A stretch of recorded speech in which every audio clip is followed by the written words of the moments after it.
sakto pa baka niya ako ang desisyon sa kinabuhi. Pag-abot na mo diri sa Dubai, pag-abot na mo sa airport, isundo ni Amor og sa ako ang igagaw.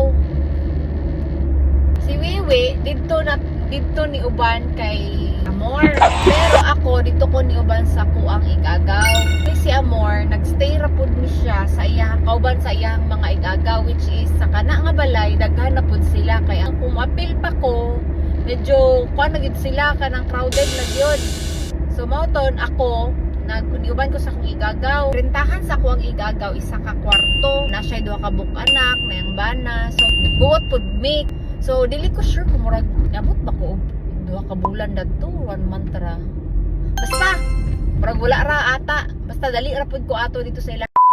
Grabe gid ang pressure ato kay 1 month ra, dapat within 1 month makakita ka dito sa trabaho kay para makabisa ka. Kung dili mo exit ka, so mo gasto na pud ka.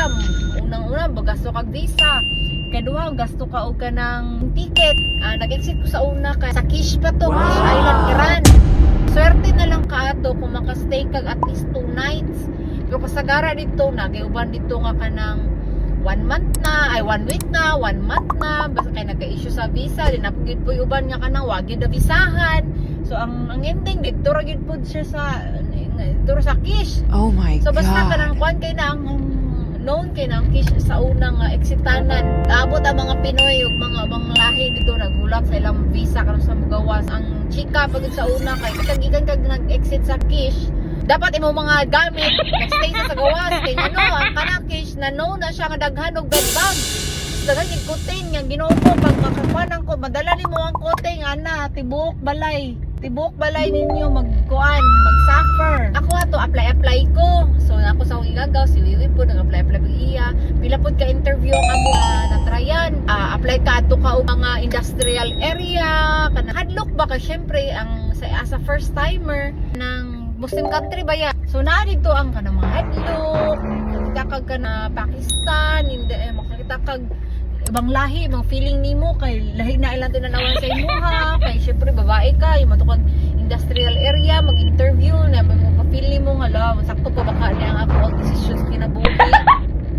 So sa base ako ang experience, akong pag-apply, murag naka-apply man, naka-try man siguro kong mga interview, murag naka-try kong 5 natoy time nato ko industrial area. Paminaw nimo ba nga makuha ni gidala sa taxi, oy sakto pa baka ni naapod to mga showroom sa mga sakyanan.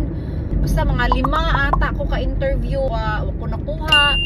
Dayon sakto kay ang akong igagaw suon sa iyahang bana is kanang nangita og ang ilang company nangita og receptionist / administrator. So mao to daswertihan ko kay syempre na backer inana ba, so gisubmit ang ako ang CV. So mo to nadawat ko, naswertihan ko nga wala na ko ni exit. Naswertihan ko nga wala na ko ni exit, ni kuha og kanang another kanang visit visa. Itong within a month nga pag-abot na ko as anang tourist visa dere mga siguro 3 weeks nakakuha na dayon ko kuha kong trabaho. So mao to blessing kaayo kanang wala kay ko ingon nga gipalisod-lisod. So within 1 month nakakita ko trabaho with the help pud to siya kanang gi-refer pud ko. So maura to tong chika for today kay kanang naabot na kong office dali ra mo dool ra man gud ni ang amo ang balay kanang kuan ra 10 minutes ra gikan sa among balay paingon sa office. Ito tong chika sa sunod na pod. Daghang salamat, thank you. Maura to amping mo kanunay. Thank you, bye.